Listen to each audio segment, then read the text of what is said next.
Para saan ba yung orasyon? Yan ang panangga mo para maputol ang koneksyon yung dalawa. Di ko maintindihan yung sumpa sa kanya. Ibig sabihin pa, kapag minahal siya ng babae, mas lalo siyang lalakas. Oo. At kapag nahigop niya na ang buong lakas at kaluluwa mo, malalanta ka. Tatanda habang siya mananatiling bata. Anong gagawin ko? Sasabihin ko lang yung oras pagkatapos tapos na. Hindi. Kailangan may maalala siya tungkol sa'yo. Yung sa beer house. Dahil doon kanya unang nakilala at doon siya unang nahulog sa'yo. Pwede mong gamitin yon. Kailangan mo siyang sayawan. Yung sayaw na kahit nakapikit siya, maaalala niya. Doon mas lalo mo siyang maaakit. Mas lalong titindi ang uhaw niya na higupin ang lahat ng lakas mo hanggang sa mamatay ka. Paano kung hindi tumalab? Matagal na mula nung huli sumayaw ako. Suotin mo yung damit mo nung una kayo nagkakilala. Doon mas madali mo siyang maaakit.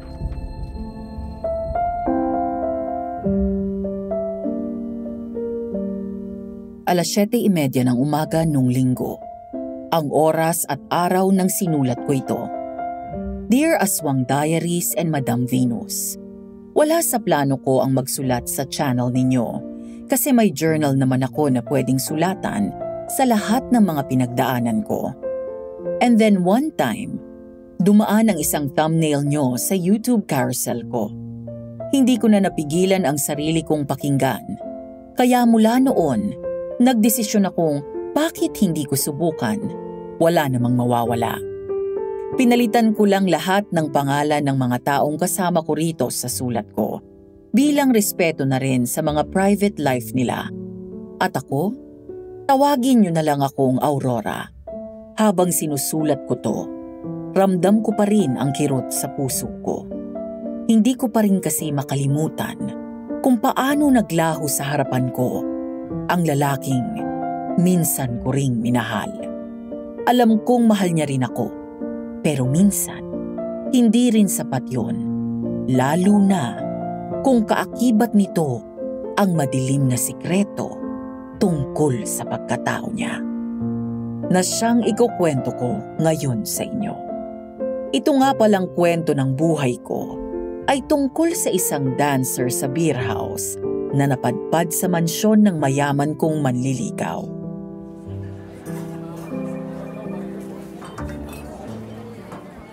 Galit na naman sa'yo si boss. Ba't mo ba kasi iniwan yung customer sa table niya? Paano hindi ko iiwan kung bastos? Sinabihan ko na siyang bawal niya ako hipuan. Di naman ako GRO. Kaso ang kulit pa rin ng kamay. Buti nga di ko siya sinampal eh. Dancer ng beer house ang trabaho mo, tapos naghahangad ka ng respeto. Nag-iisip ka ba? Sa pagiging makatao na lang, Maylene. Ano naman? Ganun na ba siya kalibog para hindi maintindihan yung boundaries niya? Tsaka dancer ha, di pokpok. Ganun na rin yun, Aurora. Hindi naman sila yung mag-a-adjust sa kung anong gusto mo. Basta kapag babae na nagtatrabaho sa beer house, bar o club man yan, kahit pa nga waitress ka lang automatic ang tingin niya sa'yo ay bayaran. Kaya hindi ka pwedeng magreklamo kasi silang nagpapakain sa'yo. Di ko naman sila inutusang pumunta rito at bayaran ako para may table. Ang hirap mong paliwanagan. Pag ganyan ka, asahan mong hindi ka tatagal sa trabahong to.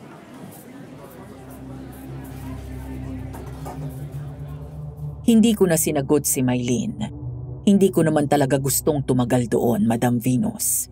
Ang totoo nga niyan, pagod na ako sa trabahong yun. Nagtitiis lang naman ako dahil sa kapatid kong may sakit. Matagal na akong walang pangarap.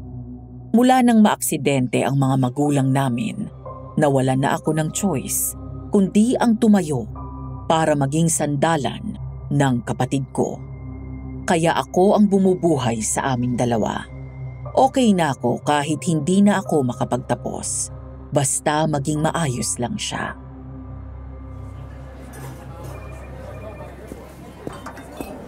Ano ba? Gabi-gabi na lang bang ganito, Aurora? Hindi ka pa ba nadadala? Ano bang paulit-ulit kong tinatatak sa kukote ninyo? Diba the customer is always right? Nawawala ng kredibilidad ang beer house natin dahil sa mga dancer na kagaya mo. Boss, malinaw na tayo dito, hindi ba? Ayoko magbenta ng aliw. Pumapayag na ako i-table. Payag na ako makipagplastikan sa mga yan hanggang sa tuluyan sumakit ang mga puso nila habang kinakausap ako. Pero putya naman, boss, ayoko naman magpalabas. Nakalimutan mo na ba kung anong klaseng trabaho tong pinasok mo, ha? Magpasalamat ka nga't may tumitable pa sa'yo. At ang laki pa rin ng tip kahit binastos mo. Ako? Binastos niya! Teritoryo ko to, Aurora. At hanggat nandito ka sa teritoryo ko, ako ang masusunod. Naiintindihan mo? Boss, tama na yan. Kausapin mo yung kaibigan mo, Fidel. Baka hindi ko mapigilan ang sarili ko't tamaan ko ang ulo niyan. Kalma na, boss. Hinahanap na kayo ni Mr. Chua. Ayusin mo yung utak mo, Aurora. Kailangang pagbalik ko, hindi na baluktot yung pag-iisip mo. At kayo, anong tinitingin-tingin ninyo dyan? Magtrabaho kayo! Pagod na ako, Fidel. Ayoko na ng ganito. Binilan na kita ng pansit. May tubig na rin. Kumain ka na muna. Siguradong hindi ka pa nakakakain. Baka humapdi yan tiyan mo. Kung bakit ba naman kasi kailangan pang mawala nila, Mama? Hindi ko na kaya tong trabaho ko. Kung mayaman lang ako, tinakas na kita rito. Wala na ba talaga akong pag-asa? Dito na lang ba ako magtatrabaho hanggang sa mamatay ako? Gabi-gabing sasayaw, kakausapin mga customer, at babastusin sa isip at salita nila. Ayoko namang magsinungaling dahil ayokong umasa ka. Pero nandito na tayo. Ito ang ibinigay sa atin. Pero hanggang kailan? Hanggang kailan ako magtitiis? Para na kasi ako bibigay eh. Ay, ayoko na talaga. Paano si Ate Lara? Kung ayaw mo na.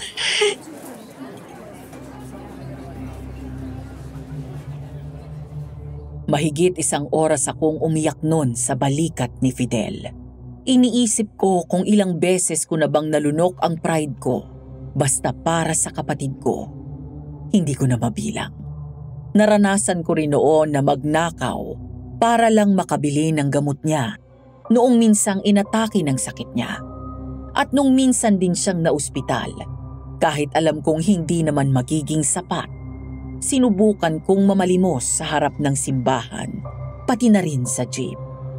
Doon ko nakilala si Matthew. Siya ang nagbayad ng hospital fees ni Ate Lara. Basta ang kapalit, magtatrabaho ako sa beer house niya bilang isang dancer.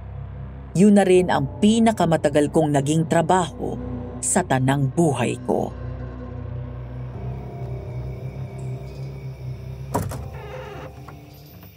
Aurora, ubos na yung gamot ko. Sige, sa sweldo ko sa Friday, ate, bibili kita. Thank you, ha. Pasensya ka na. Dahil sa akin, kinailangan mo pang kumayod sa beer house. Naawa na ako sa'yo. Kasi nakikita ko kung gaano ka nakapagod. Wala namang problema yun sa akin, ate. Responsibilidad kitang alagaan. Pero alam kong napapagod ka na rin. Kaya hayaan mo, Aurora. Makakabawi rin ako sa'yo.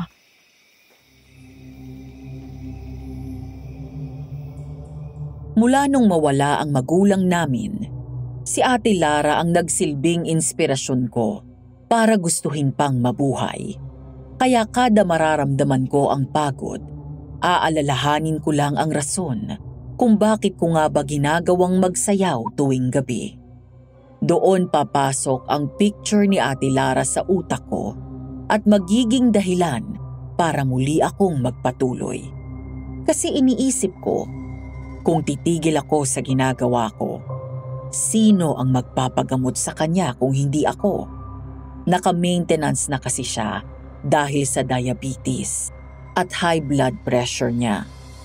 Kaya nang makilala ko si Janmi, sabi ko, baka siya na ang sagot sa mga dasal ko.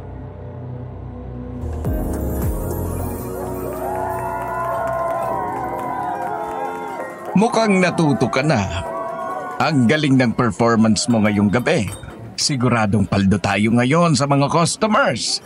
Ibang klase ka ngayon na. Anong kaluluwa ba yan sumapi sa'yo at ang tindi? Kailangan eh. Wala nang gamot si Ate Lara para sa maintenance niya. Kailangang mabilhan ko siya. Kaya umayos ka. Umaasa sa iyo yung kapatid mo. Win-win situation naman tayo dito, Aurora. Mabibilhan mo ng gamot ang kapatid mo. Kikita naman ng malaki ang beer house. Kaya sumunod ka lang sa kung anong sabihin ko. Wala tayo magiging problema. Naiintindihan mo? Oo, boss. Boss, may gustong mag-table kay Aurora. Sino? Si Mr. Sebastian. OMG! Ang swerte mo, girl. Gwapo na, gentleman pa. Malaki pa magbigay ng tip. Naging customer mo na ba yan, Maylin? Sa yung dating nag-bid kay Angela, boss. 3 years ago. Yung nag-donate ng 1 million sa beer house. 1 million? Oo naman, girl. Pag na-champuan mo siya, swerte ka. Kasi malaki talaga magbigay ng tip yun. Kasi malaki talaga magtip yan. Grabe in-offer niya sa akin dati. Nasiyangan nga akong tinanggihan ko eh. Kaya wag mo nang palampasin. Kakausapin ko muna. Sige, boss. May naglalabas ng ganong kalaking pera dito? Gulat ka ba? Pero oo. Uso kasi yung bidding dito sa beer house. Pero under the table lang palagi. Kasi tinigil ni boss mula nung nag-donate si Mr. Sebastian ng ganong kalaking pera. Tingin ko, goal lang naman ang bidding dati. Para mapalago tong venue niya. Hindi na nga bubalik si Angela matapos siyang mabid eh. Balita ko may sarili ng bahay at sasakyan. Wala lang naglabas kung magkano yung binayad sa kanya. Grabe. Fidel! Tara na, Aurora. Dadali na kita sa table niya. Ikaw, Maylin, mag-ready ka na. Ha? Ikaw nang susunod na magpe-perform. Walang problema. Gagalingan ko na lang. Malay mo, mahigitan kong performance ni Aurora.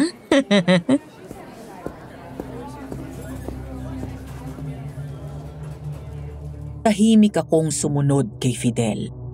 Ramdam ko noon lahat ng malalagkit na titig na binabato sa akin ng mga lalaking nalalampasan namin ang table.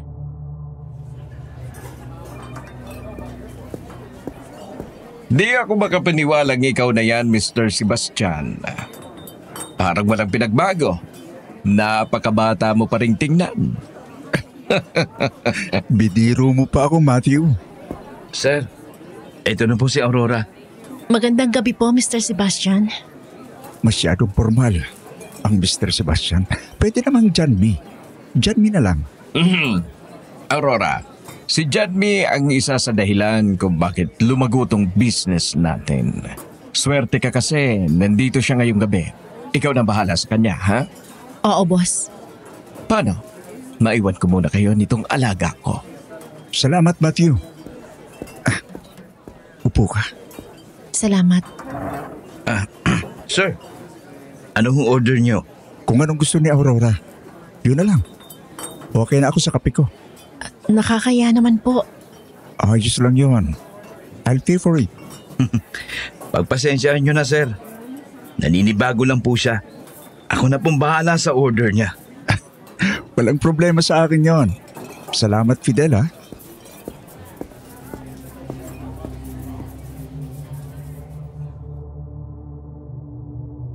Naiwan kaming dalawang tahimik. Parang walang gustong magsalita. Aaminin ko na starstruck ako sa kanya. Moreno, chinito, matangos ang ilong, at ang sarap pakinggan ng boses niya pag nagsasalita, Madam Venus. Pakiramdam ko nga, crush ko na siya.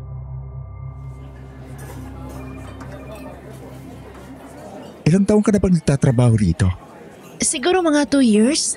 Di ko na rin matandaan eh. I see. Palagi kasi kitang napapanood eh. Minsan hindi kita naaabutan kasi tapos ang performance mo. Nung nakaraan ko pang gustong i-table ka eh. Kaso lagi ako nauunahan eh. Talaga? Bakit naman? Interesado lang ako sa pagkatao mo. Bago yun ah.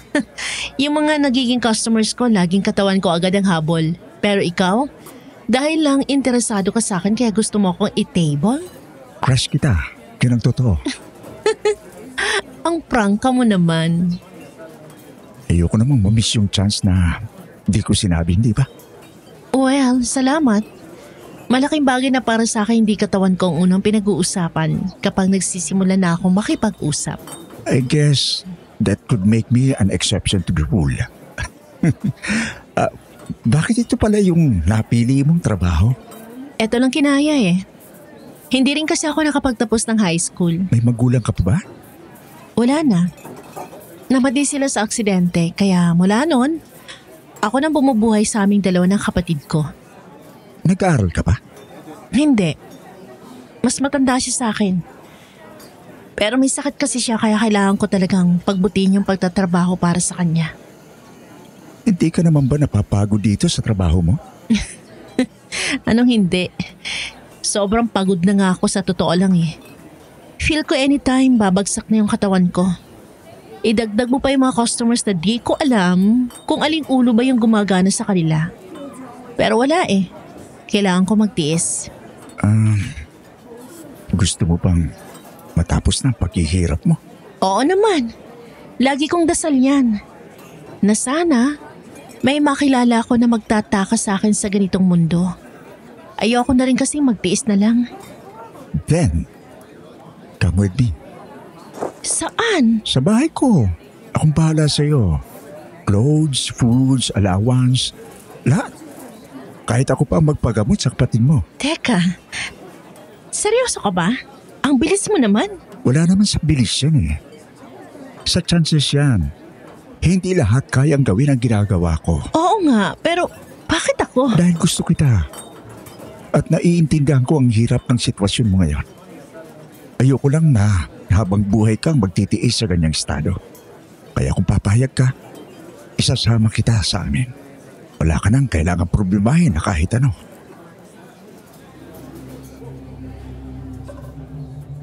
Tinanggap ko ang offer niya kahit hindi ko alam kung anong pwedeng maging kapalit. Masasabi kong sobrang desperado na ako nung mga panahong yon. Ang totoo, ayoko nang magtiis. Kaya nung matapos ang shift ko ng madaling araw, sinamahan niya ako sa ermita para sana kunin ang mga gamit ko, pati na rin si Ate Lara. Pero iba ang nadatnan ko.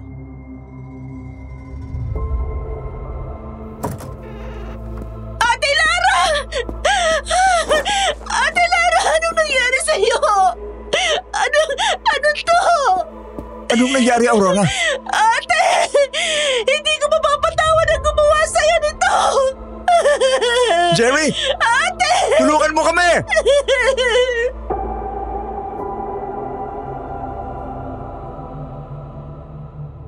Natagpuan naming wala ng buhay si Ate Lara, Madam Venus. Puno ng dugo ang higaan niya. Punong-puno na rin ng pasa at sugat ang buong katawan niya. Nung gabing yun, halos hindi ko na makilala ang kapatid ko dahil sa itsura niya. Parang hindi na siya si Ate Lara. Nalaman ko ring tiyahin ko ang gumawa nun sa kanya. Pinabugbog ang kapatid ko hanggang sa mawalan ito ng malay dahil lumaban ito sa kanya. Gusto kasing ipahukay ni Chong Armando ang libingan nila Papa para makuha at mabenta ang titanium bone na pampagawa ng bahay nila.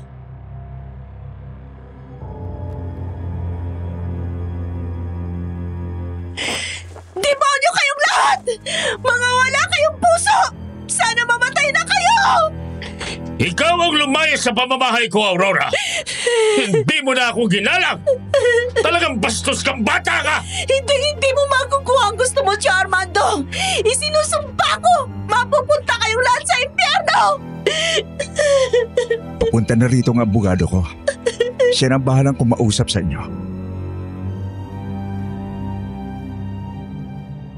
Pagkatapos naming ipakremate ang katawan ni Ate Lara, isinama na ako ni Johnny papunta sa bahay niya. Nung mga panahong yon, wala na talaga akong pakialam kung ako ba ang susunod na mawawala. Basta ang gusto ko lang, makatakas sa realidad. Dahil nakakapagod doon. At hindi na rin talaga kaya pa ng katawan ko na indahin lahat ng problema.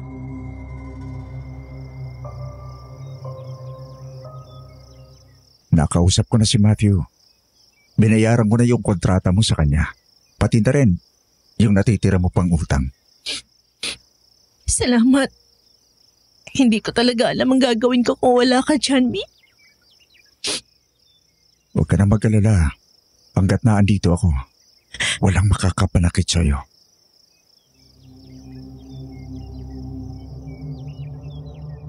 Nang makarating kami sa Zambales, nalula ako dahil ang sinasabi ni Janmi na bahay niya, hindi pala simpleng bahay lang, kundi isang mansyon. Parang tulad sa teleserye na bahay ng mga mayayaman noong sinaunang panahon. Ganoon po ang itsura.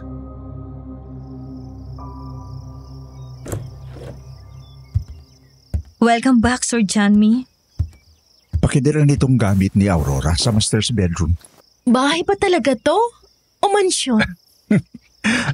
Kahit anong gusto mong itawag, basta maging komportable ka sa buhay mo. Saan ko ilalagay itong jar, Sir Janmi? Pwede po ba sa magiging kwarto ko na lang? Sundin mong sinabi niya, Jerry. Ikaw na mag-isa rito? Oo. Kaya ang lungkot ng bahay na to. Mula nang mamatay si Mama nung ipinanganak ako at magpakalayo-layo si Papa, ako na lang naiwan dito. Wala ka na rin palang magulang? Kaya nga pakiramdam ko, sinadyang pagtagpuin tayo. Kasi parehas tayo ng kwento. Ang corny mo naman. Aurora. Alam kong hindi mo pa ako ganong pinagkakatiwalaan. Dahil nga kakakakilala mo pa lang sa akin, pero asahan mo, nagagawin ko ang lahat. Mapasaya ka lang. Salamat kasi dumating ka. Hindi ko alam kung paano sisimula. Wala na rin akong rason para magpatuloy pa. Sana ikaw na.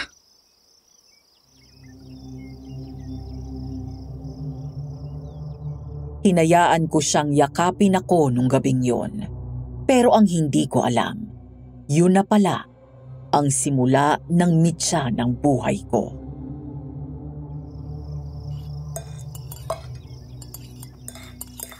Hindi ba sila kakain? Makain sila pagkatapos kong kumain. Nasanay kasi kami sa ganong sistema. Medyo weird sila ha. Hindi kasi sila pala salita eh. Parang may sariling mundo. Hayaan mo na, nasanay na lang din ako. Oo nga pala, ayos lang ba kung may konting kondisyon ako sa bahay na ito? Applied naman to sa lahat ng mga naandito sa pamamahay na to.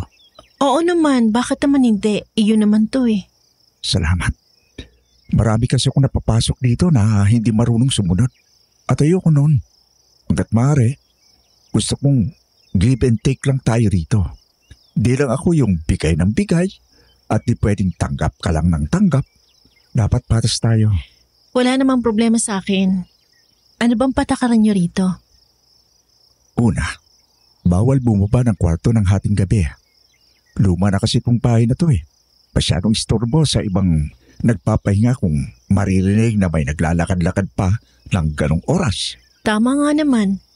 Kahit ako, di ko gustong may nangiistorbo ng pahinga ko. Pangalawa, may kwarto sa second floor na bawal pasukin. Kahit ang mga kasambahay, pinagbabawalan kong pumasok sa kwartong yon. Sagrado kasi yon para sa pamilya namin. Naiintindihan ko. Pangatlo, bawal makipag-usap sa mga kasambahay. Nandito naman ako. Ako na lang kausapin mo. Sige, wala namang problema. Yun lang ba? Yun lang naman. Madali lang naman sigurong sundin, no? Oo naman. Kala ko nga bawal kumain na di sinasabi sa'yo ano eh. Baka kasi umalis ka tapos di ako makapagtanong sa kanila, magalit ka. Pwede mong lutuin o kainin ang kahit anong makita mo sa kusina.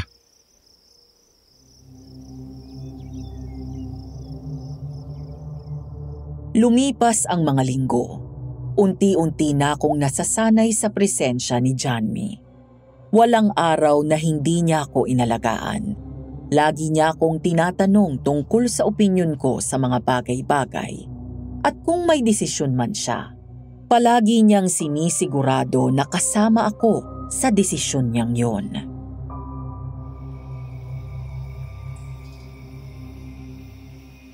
Masaya ka ba rito? Masaya. Kahit papano gumana ang utak ko. Parang di nga ako makapaniwalang dumating ka lang sa buhay ko. Pero ang gaan na ng buhay ko eh. Ako rin. Masaya ako na andito ka. Hindi ako nagkamaling subukan kahit pa nung una. Alam ko nang tatanggihan mo ako eh. Buti alam mo. Kasi parang hindi totoo eh. Kala ko talaga nung una. Sinusubukan mo lang ako tapos sasabihin mo ang cheap ko kasi susunggaban ko agad yung alok mo. Naiisip mo pa rin ba ang buhay mo dati? Minsan. Pero di na tulad ng mga unang gabi ko rito na araw-araw. Ngayon madalang na lang. Sa bilis ng pangyayari, nawalan na ako ng oras pag-isipan lahat. Ayos naman kung ganun. Wala na kasi yung beer house na pinagtatrabahuhan mo. Pinasara na. Ha? Bakit? Nagkagulo, nagkabarilan. Nadali dun si Matthew. Ano? Oo. Pero wala na akong balita kung nasaan yung kaibigan mo na si Fidel at Mylene.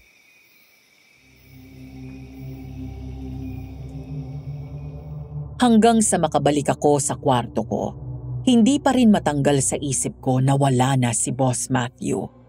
Malaki pa rin kasi ang utang na loob ko sa taong yon, kahit madalas niyang binabasag ang ulo ko.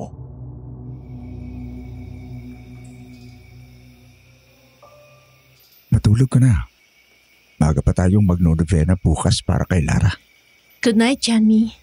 Sweet dreams, Aurora. Akala ko, kagaya ng mga naunang linggo ko sa mansyon, ay magiging mahimbing pa rin ang tulog ko. Pero nang gabing yon, nagkaroon agad ako ng kakaibang pakiramdam. Nakarinig ako ng kalabog at parang may pintong dahan-dahang binubuksan. Pero maririnig pa rin kahit gaano kahina dahil nga luma na ang kwarto.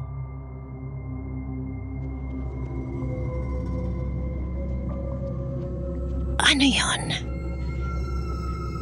Janmi? Ang lamig. Nakarinig ako ng mahihinang yabag na pababa ng hagdan. Gustuhin ko mang silipin kung sino yon. Naalala ko ang patakaran ni Janmi. Sa ilang linggo ko roon, noon ko palang narinig ang ingay na yon. Kaya naisip ko, hindi kaya sila mapapagalitan ni Janmi kung mahuli sila nito? Bahala na. Itutulog ko na lang ito. Nung mag-umaga, nagising ako na mabigat ang pakiramdam, Madam Venus. Yun bang parang may nakadagan sa dibdib ko na pinahihirapan akong huminga. Ramdam ko rin ang kaunting pawis sa noo ko kahit pa naka-aircon naman ang kwarto.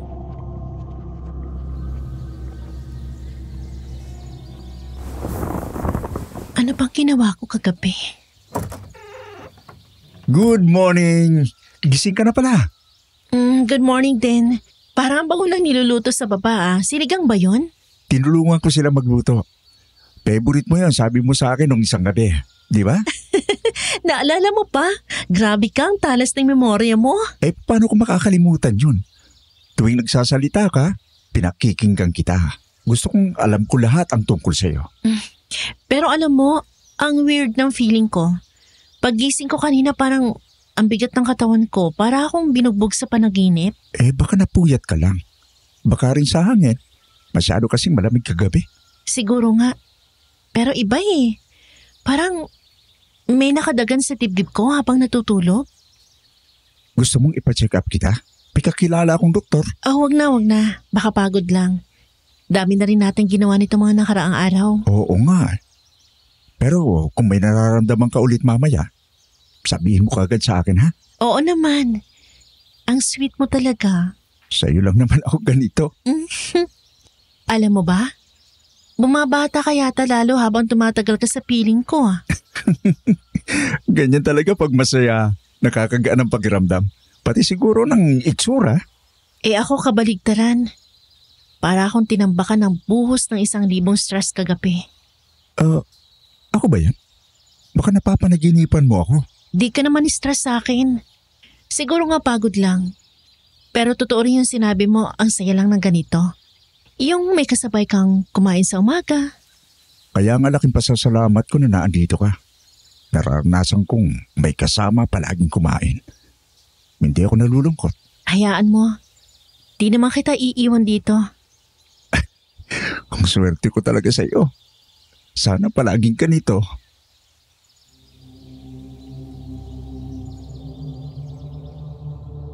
Wala naman akong napansin na masama dati. Para kasing normal ang lahat. Ipagluluto niya ako ng pagkain. Minsan, sasamahan niya ako sa gazebo para magmuni-muni. Makikipagkwentuhan. Sabay kaming maghahapunan. Kaya akala ko, wala lang. Pero minsan, masama pala yung mag-akala. Dahil mula noong umagang yon, sunod-sunod na ang kakaibang pakiramdam ko sa katawan.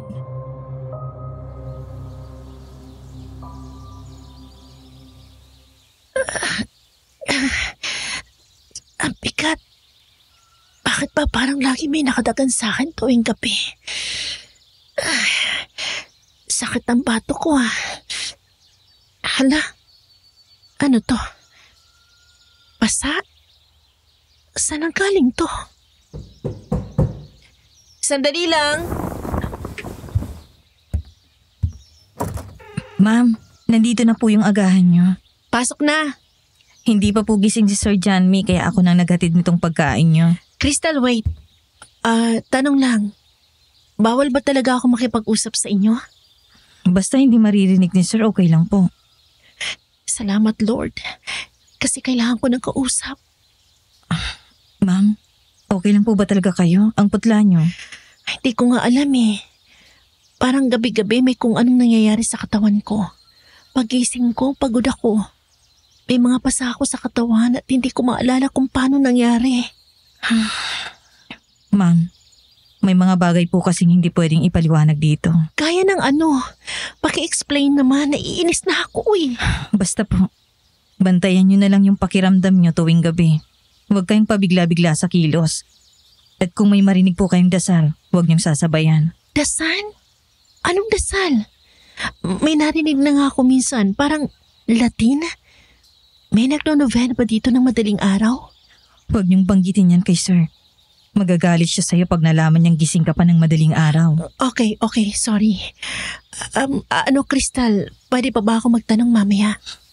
Kung ako pa rin na maghahatid ng hapunan niyo, sige po. Pero wag po ngayon. Pababa na si Sir. Magpahinga na po kayo, ma'am. Gising na po siya. Sa huli, hindi ko rin nagawang magtanong kasi nakadikit sa akin si Janmi buong araw. Ayos ka lang ba talaga? Parang kanina ka pang umaga matamlay. Di ko nga alam eh. Simula nung nakaraan ganito na. Parang lagi akong hirap huminga tapos nanghihina. Dali na kaya kita sa albularyo. Huwag na. Di naman ako sigurado na engkanto dito, no? Di naman malagubat tong mansion mo eh. Pero nag-aalala ko sa'yo. Parang umputla mo palagi. Hindi kaya sa mga kinakain natin? Salamat pero hindi naman siguro. Kasi kung sa kinakain, sana paras tayo matamlay. Ang energetic mo nga eh. Ano namang silbi no kung ikaw, ganyan ang estado mo? Okay lang talaga ako. Sigurado ka? Oo.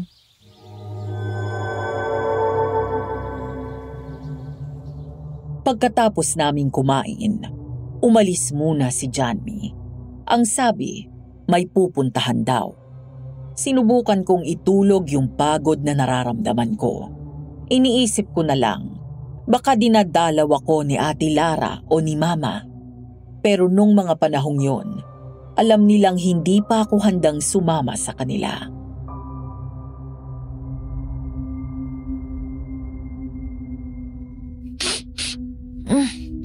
Ba't parang lumakas yung aircon? Ang lamig. Gabi-gabi na lang ba ganito rito? Joke lang yan, Aurora. Matulog ka na lang.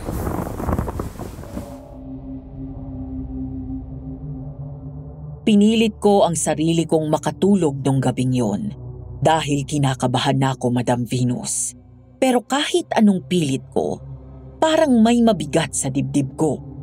Hindi ko alam kung takot, pagod, o may kung anong bumabara sa loob ko. Kahit mahimbing ang katahimikan ng kwarto, hindi pa rin mapakali ang utak ko.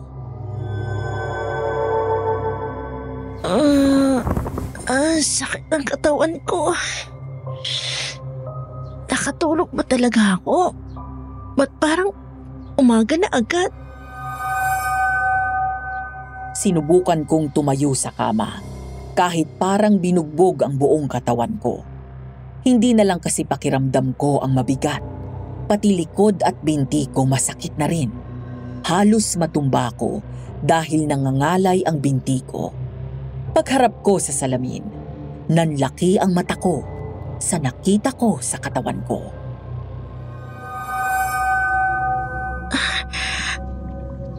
Shit! Ano to? Ang daming mapupulang pasa sa hita ko, sa tagiliran, sa balikat, at hindi lang basta pasa, parang may hugis daliri. Halos bilog, sunod-sunod, parang may humawak o kinapitan ako habang tulog. Hinawakan ko ang sarili ko. Wala akong lagnat. Wala rin akong maalalang kahit anong nangyari. Gulong-gulo ang utak ko.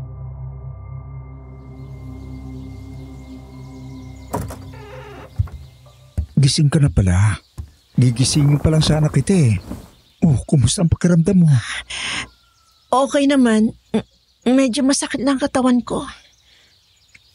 Susubukan ko magpatawag ng albularyo. Hindi na kasi normal yan eh. Tara na sa baba.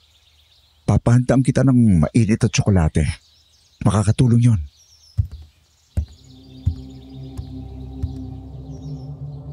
Pinilit kong ngumiti habang pababa kami. Pero habang naglalakad ako palapit sa kanya, napansin ko ang isang bagay sa bedsheet ng kama ko. May bakas ng kulay kalawang. Parang dugo. Pero hindi ako sigurado. Basta alam kong hindi normal. Wala akong regla. Wala rin akong sugat.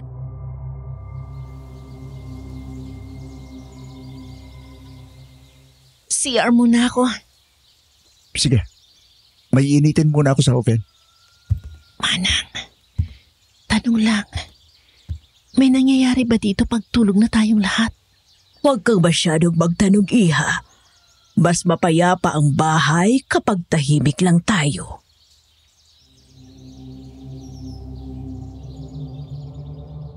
Napaatras ako. Hindi dahil bastos ang pagkakasabi, kundi dahil sa tono niya. Para kasing warning. Parang may gustong sabihin pero pinipigilan. Tinuloy ko na lang ang pagbabanyo at nang makalabas, narinig kong tinawag na ako ni Johnny para kumain.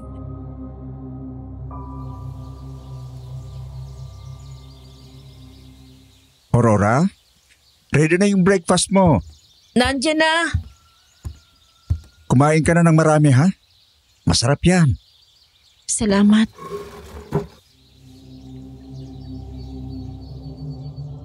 Tahimik kami habang kumakain, pero di ko mapigilang tumitig sa kanya. Ang linis niyang tignan, ang fresh, samantalang ako, pakiramdam ko, ang bigat ng katawan ko. Parang buong gabi akong nagbuhat ng sako.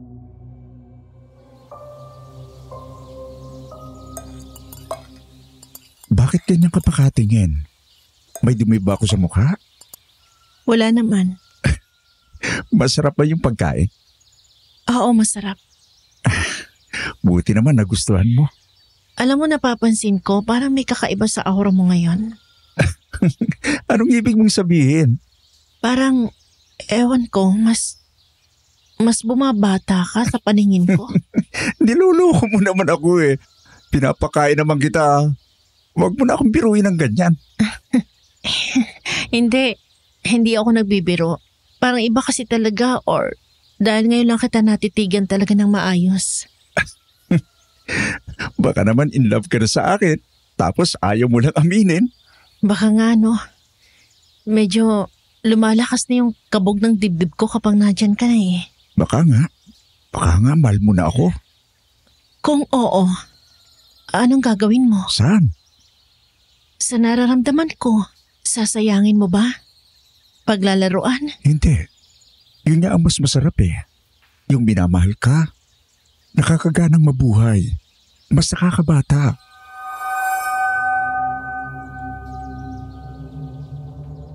Doon na ako nag-umpisang magduda, Madam Venus. Di ko kasi alam kung saang anggulo ng pagmamahal ang nakakabata. Kung ako naman, parang unti-unting nawawala. Kaya alagaan mo lang yung nararamdaman mo para sa akin, ha? Kasi ikaw, alagaan din kita. Noong gabi, wala naman masyadong kakaiba. Pero pagising ko, ramdam ko ang sakit ng batok ko. Parang may nanakit sa akin habang tulog ako. Tumayo ako sabay dumiretso sa salamin. Doon ko nakita ang mga pasa. May pasa ako sa may hita, sa tagiliran, sa braso. Hindi ako makapaniwala.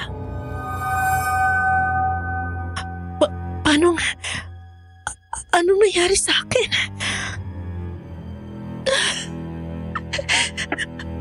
Ate Lara, sana nandito ka. Hindi ko na alam kung anong nangyayari.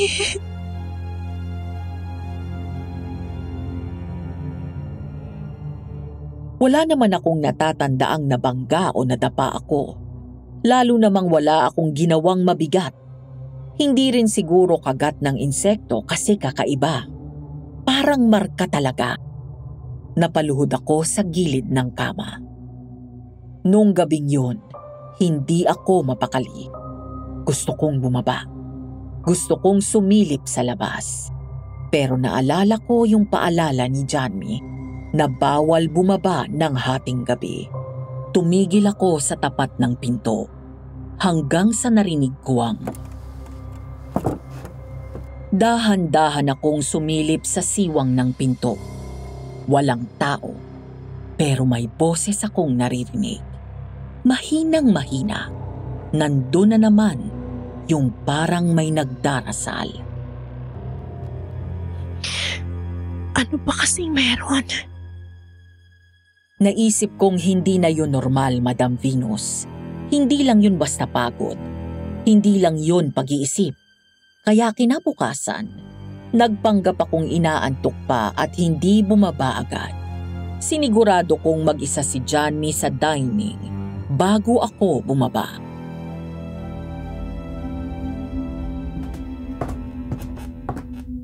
Johnny, may tatanong ako. Shoot! Yung mga kasambahay mo, parang ang weird, no? Tahimik lang talaga sila. Ganyan na yan dati pa. At saka, di ba sinabihan na kitang huwag mong pakikialaman ang tungkol sa kanila? Sorry, hindi ko sinasadya. Hindi ko lang mapigilang pansinin. Hayaan mo sila. May sarili silang buhay. At ikaw meron din. Kung ano yung sinabi ko, yun lang ang sundin mo. At ikaw, parang lalo kang bumabata habang ako. Parang lalong nanghihina. Nag-iisip ka lang masyado. Wala akong ginagawang mabigat. Pero may mga sugat ako sa katawan. Baka nananaginip ka lang o baka sa panaginip mo sobra kang gumalaw.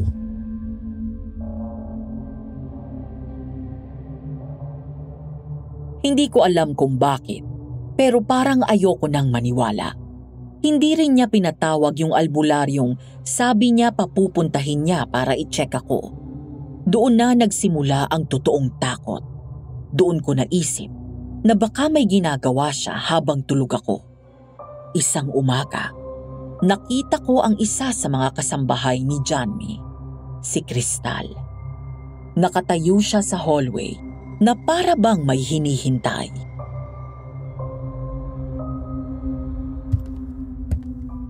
Crystal, butit na tiyempohan kita ulit. Ang daras mo na akong iwasan eh. Pinapatawag na po kasi kayo ni Sir Janmi. Kakain na raw. May kailangan ka po ba? Pwede ba kitang tanungin? Depende po sa tanong. Tungkol saan po ba yun?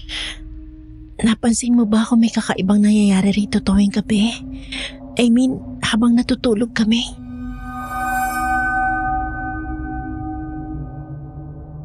Tumingin lang siya sa akin. Walang reaction. Pero hindi niya agad sinagot. Parang may sagot na iniisip.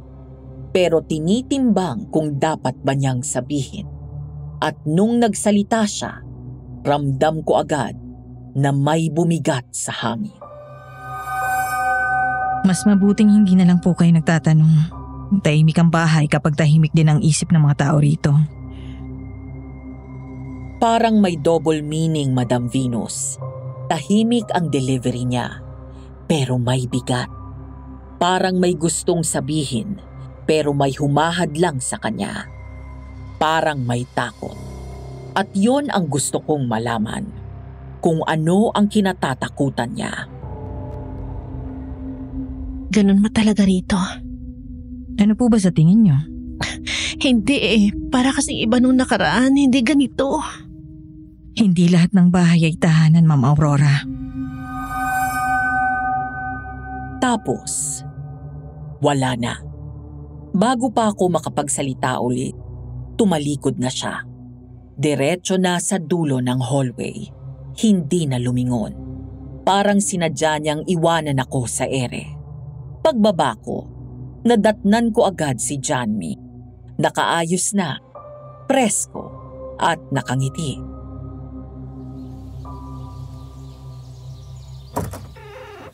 Good morning. Sleepyhead. Oy, good morning. Oh, okay ka lang?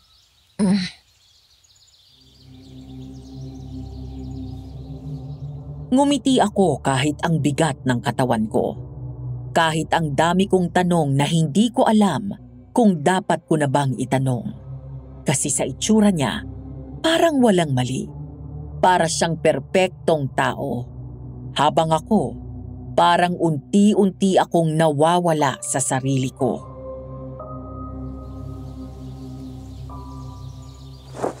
Bakit ganyan ang itsura mo? May problema ba? Wala naman. Bakit parang hindi ka mapakali? Hindi mo pa nagustuhan yung pagkain? Sabihin mo lang para makapagluto ako ng bago. Napansin mo ba? Parang mas nag-iiba ka. Mas lalo kang bumabata. Parang may nagbago sa'yo. Ayan ka na naman. Araw-araw mo na lang akong binobola. Sabi ko naman sa iyo, di ba? Iba kapag in love ka. Gumagwapo lang ako sa paningin mo dahil sa nararamdaman mo. Hindi nga. Iba ka na eh. Dopamine lang yan. Hindi na ako nagsalita, Madam Venus. Pero unti-unti na akong nalilinawan na habang siya parang mas lumalakas at mas sumisigla. Ako naman parang nauubos. Nung gabing yon, hindi ako bumaba para kumain. Nagsimula na lang akong mag-observe. Pinakinggan ko ang mga tunog sa paligid, mga langit-ngit, mahihinang hakbang, parang may mga bumubulong. At nang dumaan ako sa hallway para magbanyo, nakita ko yung isang kwarto sa dulo. Sarado, pero may ilaw sa loob.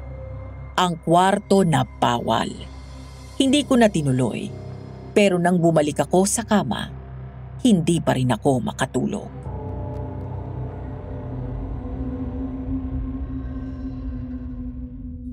Hindi ako makatulog. At Lara, please, sana magparamdam ka. Miss na kita. Bakit pa kasi ang tanga ko? Sinabi ng di ka panipaniwala yun tapos sumigi pa rin ako.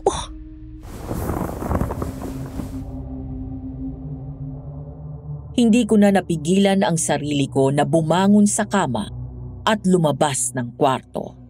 Dahan-dahan lang ang bawat hakbang ko. Hanggang sa huminto ako sa harap ng sinasabi ni Johnny na bawal pasukin na kwarto. Oo, alam kong mali kasi pinagbawal nung una pa lang. Kaso hindi ko talaga mapigilan ang sarili ko nung mga oras na yon na alamin ang totoo, Madam Venus.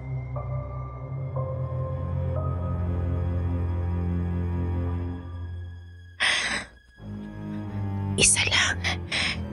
Isang silip lang. Sinalubong ako agad ng alikabok. Amoy na amoy ang kwarto ng lumang kahoy at kandila. Wala ng ilaw, pero may konting liwanag na nanggagaling sa buwan sa labas. Sapat na para makita ko sa loob ang pader na puno ng mga larawan. Isang altar. Mga frame na nakahilera sa pader na puro babae. Lahat pamilyar ang aura at itsura.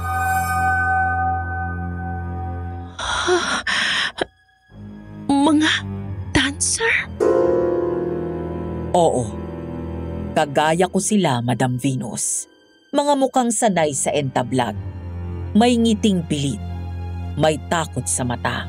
Sa isang frame, nakita ko ang isang babae na parang kilala ko. Parang si Angela. Yung dating nawala sa beer house.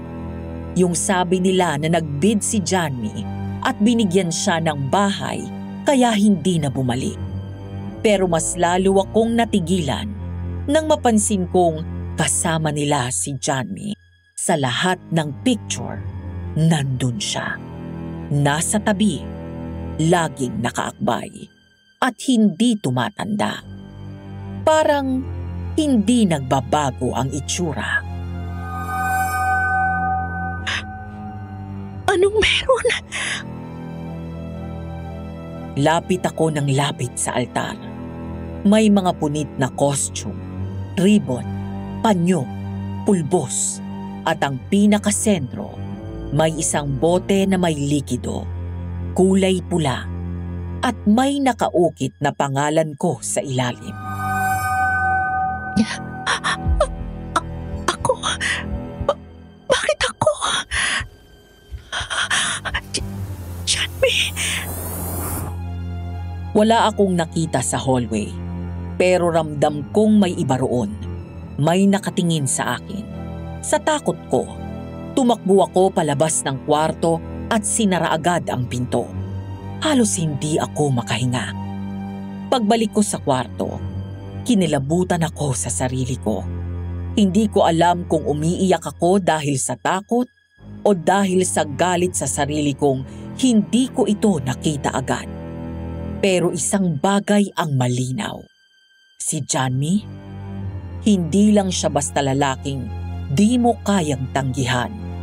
Isa siyang nilalang na may kapangyarihang hindi ko pa lubos maintindihan. At ako, mukhang magiging kagaya ko yung mga babae na nasa pader.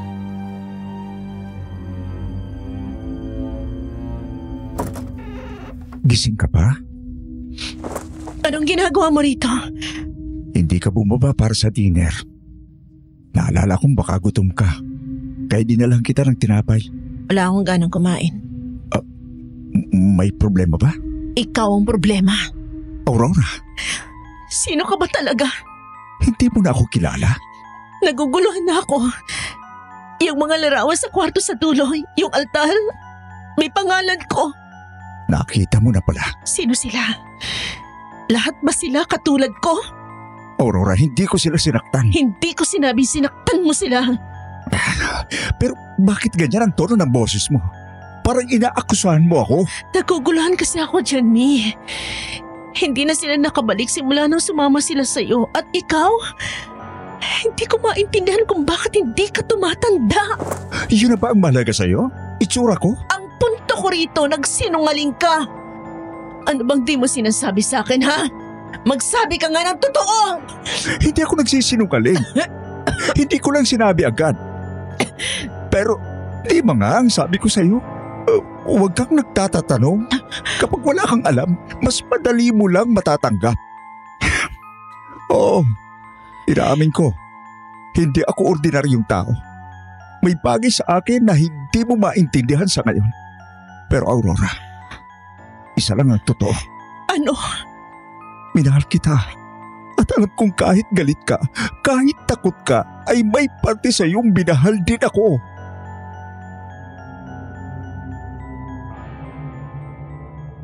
Hindi ako nakasagot nun, Madam Venus. Kasi totoo ang sinabi niya. Kahit alam kong may mali, kahit alam kong hindi siya normal, ay may parte sa akin ang nagustuhan ang pag-aalaga niya. Ang init ng mga yakap niya.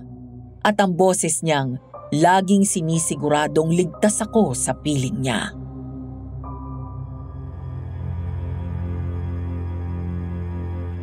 Wala akong balak saktan ka. Kaya kung gusto mong umalis, pwede. Ha? Kung ayaw mo na, ipahatid kita bukas kay Jerry sa Maynila. Pero kung pipiliin mo ako, sana manatili ka dahil gusto mo, hindi dahil sa takot. Tumangulang ako. Hindi ko pa alam ang isasagot. Pero isa ang sigurado ako. Hindi pa ako handang umalis. Hindi na ako nakagalaw pa noong niyakap niya ako at hinalikan sa noo. Mahal kita, Aurora. Ikaw lang ang gusto ko, wala nang iba. Mahal din kita.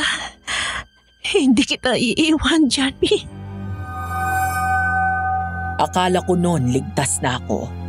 Na sa dami ng tanong, sa dami ng duda, natapos na ang lahat. Dahil pinili ko pa rin siya. Pero pagkagising ko noong umaga, ibang Aurora na yung nakita ko sa salamin. Ano nangyayari sa akin? Halos hindi ko na makilala ang sarili ko nung mga oras na yon. Nanlalim na ang pisngi ko. May mga pasa sa braso na parang markado. Kulay abo na ang kutis ko. Parang wala ng sigla ang mata. Parang kaluluwa na lang ang natira.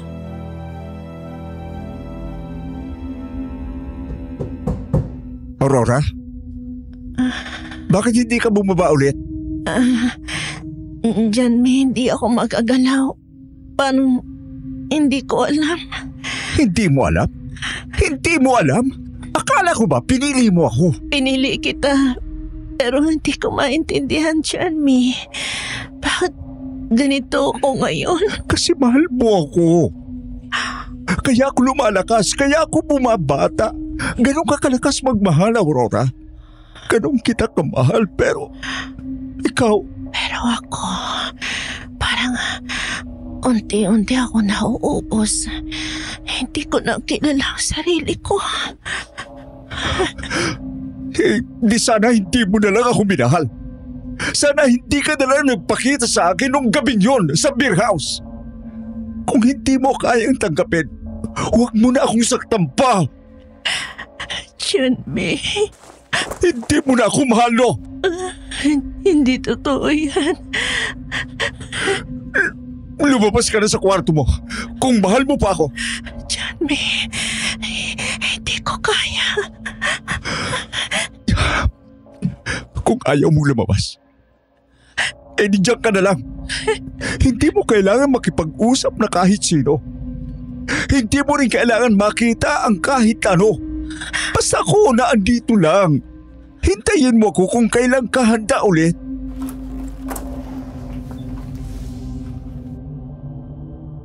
Nang tumunog ang kandado sa labas ng pinto, doon ako tuluyang napaupo sa malamig na sahig. Hindi ako makaiyak. Hindi na rin ako makagalaw. Lata na ang katawan ko. Para akong niluto ng hindi ko alam. At habang papalayo ang mga yabag ni Johnny, doon ko lang na-realize na nahulog na talaga ako sa patibong niya at wala na akong takas.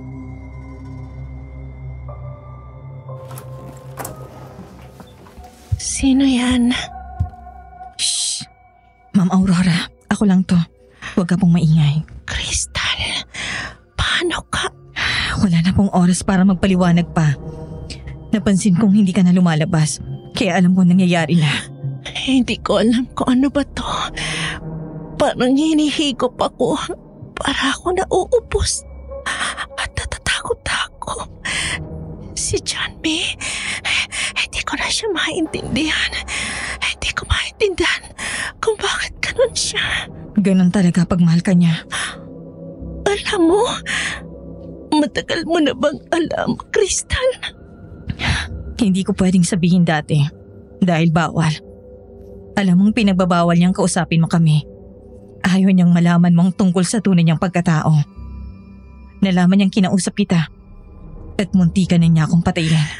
Alam ko, naramdaman ko kaya ka biglang umiwas sa akin, di ba?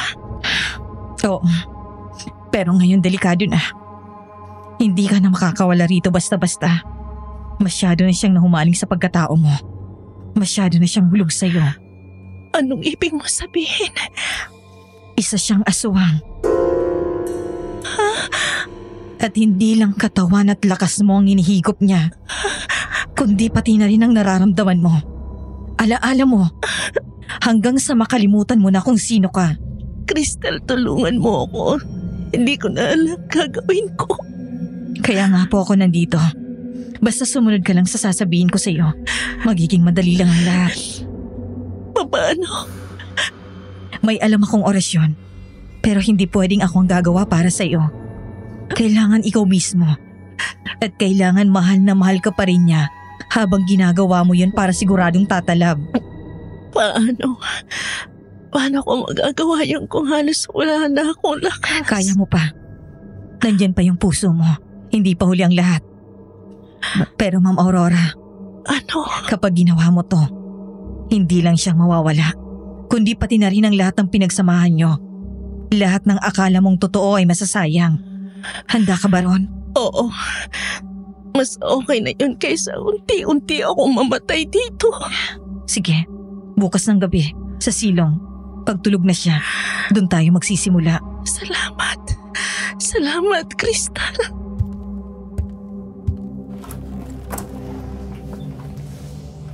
Binaliwala ko lahat ng takot na meron ako nung mga panahong yon, Madam Venus. Pati na rin ang katotohanang aswang siya. Mas nangibabaw sa akin ang kagustuhan kong mabaw. Ang pagkatao ko na kinuha ng lalaking akala ko unay akong minahal. Doon ko lang din talaga naramdaman na may mas malaki pa palang laban sa pag-ibig.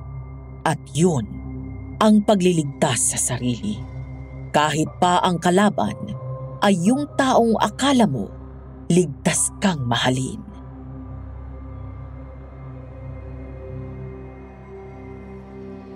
Kaya mo to, Aurora. Makakalaya ka sa kanya. Ate Lara, please. Nagmamakaawa ako. Bantayan niyo ko. Kayo nang bahala sa akin. Akala ko makakatulog ako noon. Pero hindi pa man ako nakakapikit ng tuluyan, naramdaman ko na agad na may kakaiba na namang gumagalaw sa dilim. Narinig ko na naman yung kaluskos at mahihinang yabang na parang may naglalakad sa hallway. Dinig ko rin na may mahihinang tunog na kumakalampag sa labas ng kwarto ko. Crystal, ikaw ba yan? Walang sumagot. Pero dinig kong parang may gumagapang sa sahig. Nandun na naman yung kakaibang bulong na parang may nagdarasal. Unti-unti na namang nagsisitayuan ng balahibo sa katawan ko.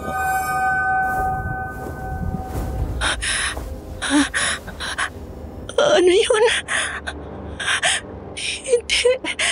Hindi ito normal. Hindi ito normal. Nagmamahal. Nagkaalay.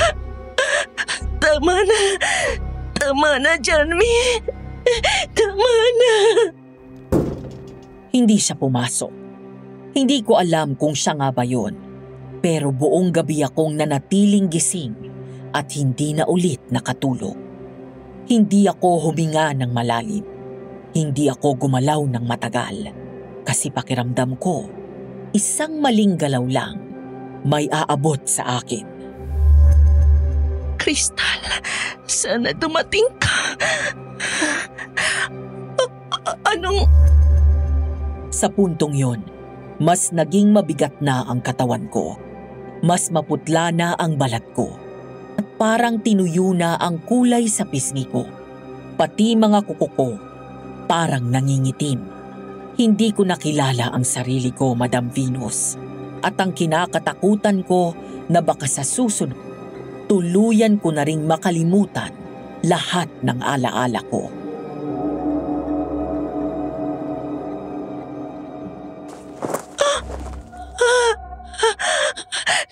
Lord, tulungan mo naman ako.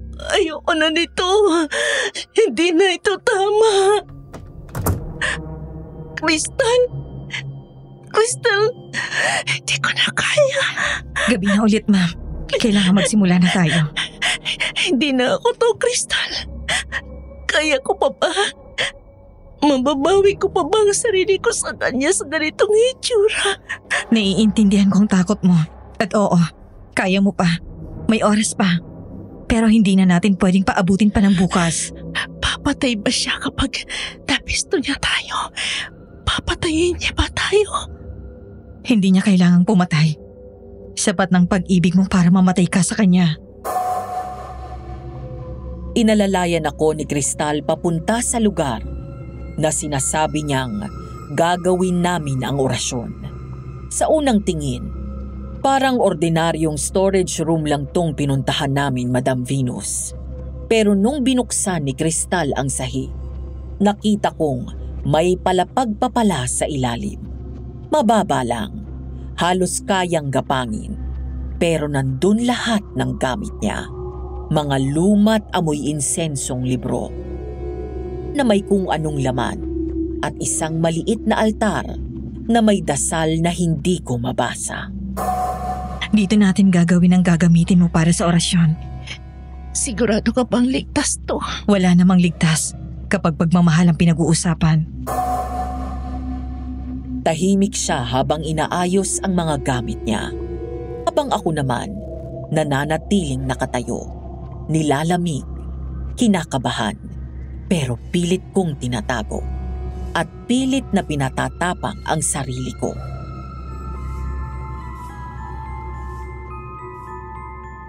Para saan ba yung orasyon?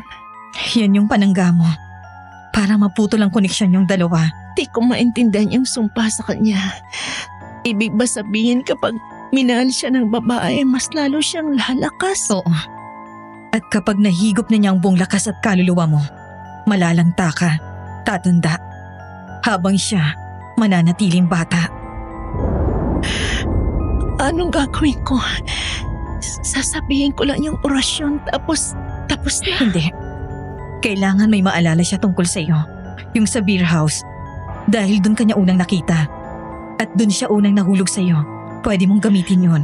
Ibig mo bang sabihin, kailangan ko siyang sayawan? Oo. Yung sayaw na kahit nakapikit siya, maaalala niya. Mas lalong titindi ang uhaw niya na higupin ang lahat ng natitira sa iyo. Hanggang sa wala ka nang maibigay. Paano kung hindi tumalab? Matagal na nauli ako sumayaw. Suotin mo yung damit nung una kayo nagkakilala. Doon mas madali mo siyang maaakit. Yung pulang backless? Yung ginamit mo nung gabing hindi mo rin alam na ibebenta mo palang sarili mo sa aswang. Hindi ako umimik. Pero sa loob-loob ko, parang may kung anong nagigising. Oo, mali ako nung pinili kong sumama sa kanya. Pero hindi ako pwedeng basta matalo ng pag-ibig niya. Bukas ng gabi, kapag pinakakalmado na siya, dun mo siya sayawan. Dun mo bibigkasin to. Binigyan niya ako ng isang papel na may mga nakasulat ng salitang hindi ko maintindihan. Pagkabasa ko pa lang sa mga letra, parang kumirot na agad ang ulo ko. Parang may gumising sa lumang alaala na hindi ko pa dapat maalala. Bakit may pangalan ko dito? Dahil ikaw nang susunod. Susunod saan? Na magiging litrato. Ang susunod na titingnan sa pader ng babaeng magiging bago niyang biktima. Hindi ako papayag. Kaya panindigan mo to. Bawiin mo ang sarili mo sa kanya. Tapusin mo ang sumpa niya para wala na siyang madali pa. Nung umagang yun, kahit hinang-hina at halos hindi ko na madala ang sarili ko, pinilit kong bumaba. Tulad ng normal na araw, tahimik ang buong mansyon. Halos naghahabol na ako ng hininga. Mid-20s pa lang ako, pero daig ko pa ang 70-year-old na matandang uugod-ugod na. Dumiretso ako sa hapagkainan at doon ko siya nakita. Mas bata, mas fresh, mas maaliwalas at parang hindi man lang dumaan sa katandaan. Buti naman bumpa ka. Hindi ko na matiis. Gutom na rin kasi ako. Hindi ka kumain buong gabi, sabi ni Kristal. Nakakainis kang alagaan minsan eh. Eh di wag mo akong alagaan. Aurora, Bakit? hindi ko gustong ganito tayo. Ganitong paano? Eh ikaw lang naman gumagawa nito sa ating dalawa. Parang ang layo mo na sa akin. Parang hindi na ikaw yung Aurora na minahal ko. Bakit? Sino ba may kasalanan kung bakit tayo nagkakaganito? Hindi ba't ikaw? Kung may mali akong nagawa, sabihin mo, wag mo lang akong tratuhin na parang multo. Yan ba talaga, Janmi? O dahil ramdam mong hindi mo na ako napapakinabangan? Ganun ba kabigat ang iniisip mo tungkol sa akin? Bakit? Ano bang inaasahan mong iisipin ko? Na tagapagtanggol kita? Na mahal mo ko? At niligtas lang sa tuluyang pagguho ng mundo ko? Hindi sa ganon. Kaya wag ka rin umasa ng paliwanag sa akin ngayon. Pakiusap lang. Pakiusap, wag mo akong paalisin sa sarili kong mundo. Hindi ko kailangan. Ako naman ang bisita rito, diba? Ikaw ang nagpapaalis sa akin sa mundo ko. Hindi ka bisita. Ginusto kong naandito ka. Pero hindi mo sinabi kung bakit. Kasi mahal kita. Yun lang ang totoo. Mahal mo ko dahil kaya mo akong kontrolin o dahil kaya mo akong pagandahin habang unti-unti mo akong inuubos. Huwag mo akong saktan ng ganyan. Nakakaramdam ka pa rin pala. Hindi ko alam kung anong binabalak mo. Pero sana tandaan mo pa rin kung paano tayo nagsimula. Alam ko, sa entablado, sa sayaw. At sa nararamdaman natin para sa isa't isa. Baka nga yun ang pinakamalaking pagkakamali ko. Maling nahulog ako sa tulad mo. Kahit ganyan ka, mahal pa rin kita. Ikaw lang ang para sa akin, Aurora. Tumigil ka na. Ihahatid ko na po si Ma'am Aurora sa kwarto niya, sir. Ako na rin pong bahala sa pagkain niya. Pasuyo na lang ako, Kristal. Kailangan niya ng mapahinga. Ayoko ng pagmamahal mo, Janmi. Lamunin mo yan kung gusto mo. Pero pagod na ako. Gusto ko nang makalaya sa'yo. Kaya pa. Nakita ko sa mga mata niyang may nararamdaman pa siya para sa'yo. Kailangan pa ba talagang umabot sa ganito? Hindi mo pwedeng mahal niya na lang ako. Hindi dahil may masama siyang balak. Minsan ko na rin pinangarap yan. Kaya buti na lang, hindi ako tuluyang nahulog sa kanya. Anong ibig mo sabihin? Naging biktima ka na rin ba niya? Oo. Dati akong waitress sa isang beer house nang makilala ko siya. Kamamatay lang ng mga magulang ko noon. Kaya lugmok ako habang nagtatrabaho. Tapos pinagservan ko siya. Nakuha niya ako sa mga ngiti niya. At doon na nagsimulang lahat. Ibig mo sabihin? Lahat ng mga kasambahay niya. Hindi lang basta kasambahay. Lahat kami konektado sa kanya. Kaya bawat biktima niya, pinagbabawalang makipag-usap sa amin. Kung ganun, ibig sabihin pati si Manong Fe na biktima rin niya. Oo.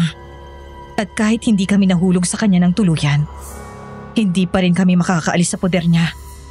Unless may gumawa nun para sa amin. At ikaw lang ang pag-asa namin. Makakalaya din ba kayo kapag nawala siya? Oo. Kaya nakikiusap rin ako sa iyo, Aurora.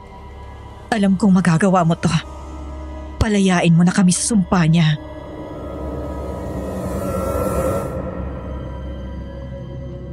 Buong araw, nag-ipon ako ng lakas ng loob bilang paghahanda sa gabi ng ritual. Hindi ako sigurado kung pagkatapos ba ng gabing yun, tuluyan na kaming makakawala sa mga kamay niya. Pero tinapangan ko pa rin ang loob ko dahil gusto ko na talagang makalaya sa kanya. Naglakad ako pababa ng hagdan na parang wala lang. Sinuot ko ang pulang dress na siyang palagi kong sinusuot tuwing nasa entablado ako. Medyo masikip na at halatang luma, pero sapat pa rin para maalala niya. Tahimik ang paligid, walang ihip ng hangin, ng anino sa hallway. Tanging ilaw lang ng kandila ang gumagalaw sa loob ng sala. Nandun si Johnny, nakaupo sa may sofa, mag-isa. Parang malalim ang iniisip. Napalingon siya sa akin at nanlaki ang mga mata niya. Para bang nabura lahat ng iniisip niya.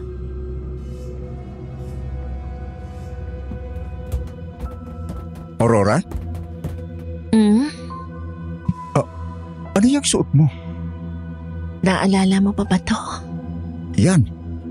Yan yung suot mo nung una kitang nakita. Akala ko hindi mo na maaalala.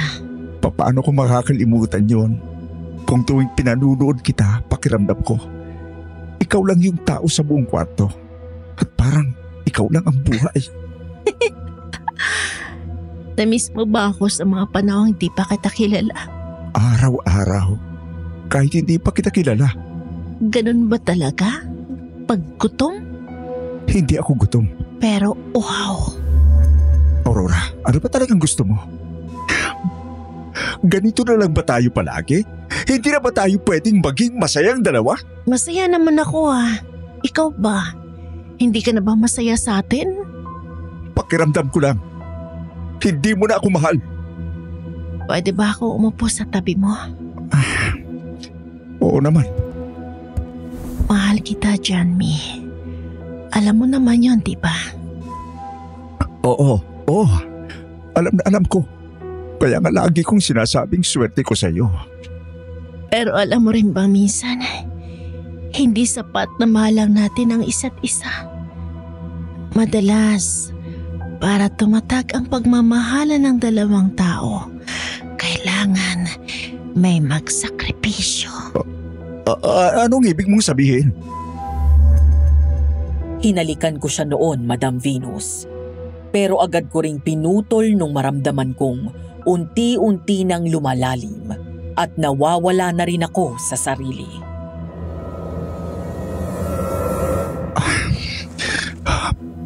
May problema ba? Pwede ba ako sumayaw? Bakit ngayon pa? Kasi gusto kong maalala mo kung ba't mo ako pinili. Para kung sakaling uli na ito, matandaan mo kung ba't mo ako minahal. Hindi ko kailangan alalahanin yon. Mahal pa rin kita ngayon. Manood ka lang. Huwag kang kikilos. Bakit? Huwag kang maingay. Para sa'yo to. Ikaw lang talaga nakakapagpahina sa akin ng ganito. Alam ko. Ano ba itong ginagawa mo? Dahil sa dami ng binigay ko sa'yo, gusto ko namang may bawi kahit konti. Aurora, huwag mo akong iiwan. Hindi ako aalis. Hindi kita iiwan.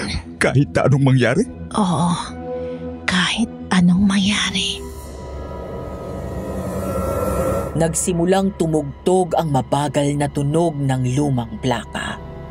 Parang sayaw na walang malinaw na musika, pero pamilyar sa aming dalawa. Nostalgic. Madilim ang paligid, maliban sa mga kandilang maliwanag. Unti-unti ring bumabalik sa isip ko ang mga gabi ko sa beer house na sana, kahit nakakapagod, sana nandun na lang ako. Sana hindi na lang ako sumama sa mansyon. Makinig ka lang ha. At kahit anong maramdaman mo, huwag kang lalapit. Natatakot ako. Hindi sa'yo, kundi dahil pakiramdam ko mawawala ka sa akin. Mahal mo ko, diba? Masigit pa roon. Kung ganon, huwag mo akong pipigilan. Dahan-dahan lang ang pagsasayaw ko. Maingat, malambing, pero mabigat. Dahil nagpapaalam na ako sa kanya. Sa liwanag ng apoy, sa ilalim ng buwan. Tinignan ako noon ni Johnny. Parang may naramdaman siyang hindi niya maipaliwanag. Aurora, Putulin ang tanikala ng laman at kaluluwa. anong ginagawa mo?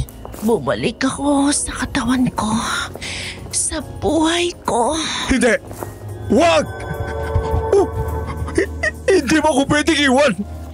Masakit ba yung nararamdaman mo ngayon? Aurora, Ganyan din ang pakiramdam ng mga babaeng silip-sip mo habang minamahal ka. Aurora, please. Alisin ang ugnayan. Putulin ang tali. Isang malakas na ihip ng hangin ang dumaan sa buong sala. Parang may pumutok mula sa altar.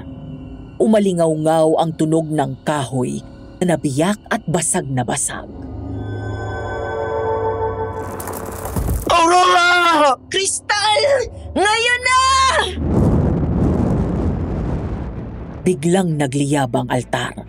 Naputol ang mga kandila. Sumilab ang apoy. Buhay na buhay. Ang hangin naging usok. Tumalsik ang mga lumang larawan, kung saan isa-isang nilamon ng apoy ang nakaraan. Mahal kita! Hindi mo pwedeng gawin sa akin to! Mahal din kita. Pero ayokong mamatay sa piling mo. Hindi ko makakalimutan kung paano nagbago ang boses ni Johnny nang sumigaw siya. Parang nahati sa dalawang boses. Ang isa ay tao at ang isa ay hindi. Ang isa ay puno ng galit. Isa ay puno ng takot. Isa ay desperado. Isa ay uhaw. Hindi ako mawawala. Kahit sunugin mo lahat! Sunugin na rin! Pati alaala! Binuhusan ni Kristal ng langis ang altar. Napunit ang lumang tela para mas umapoy ang mga papel. Gumuho ang altar sa gitna ng apoy. Isang tunog ang sumabog na parang may naputol na hininga. Huminto nun ang orasan at bumulusok ang chandelier sa kabumagsak sa gitna ng sala.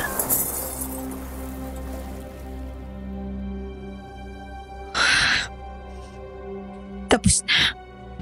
Wala na siya. Pero parang nandito pa rin siya.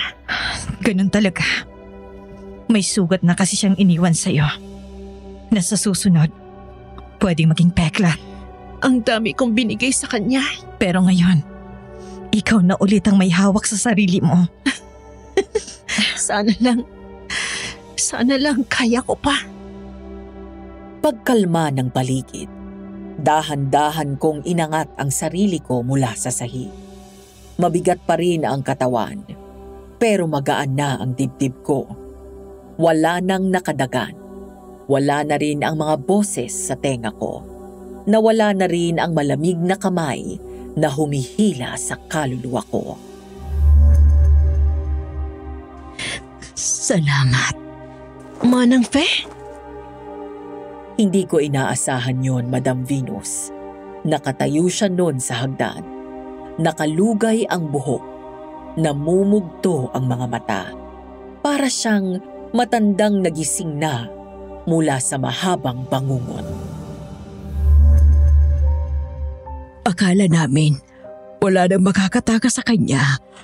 Pero ikaw ang unang lumaban. Hindi ko rin alam kung paano ko nagawa. Ginising mo kami. Matagal kaming natulog sa takot. Pero salamat sa iyo, Aurora. Malaya na ang bahay na to. Wala na akong naisagot nun kundi tango. Kung hindi rin naman dahil kay Kristal, baka naging isa na rin ako sa mga babaeng nasa larawan. Napatingin ako sa altar. Abo na lang ang natira. Wala na ang mga larawan. Wala na ang kandila. Wala na si John.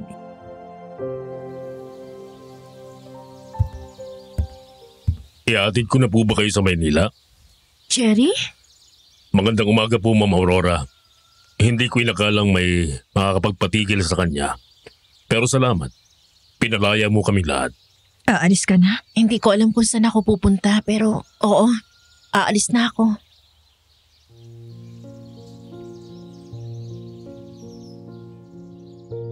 Lumabas ako ng mansyon.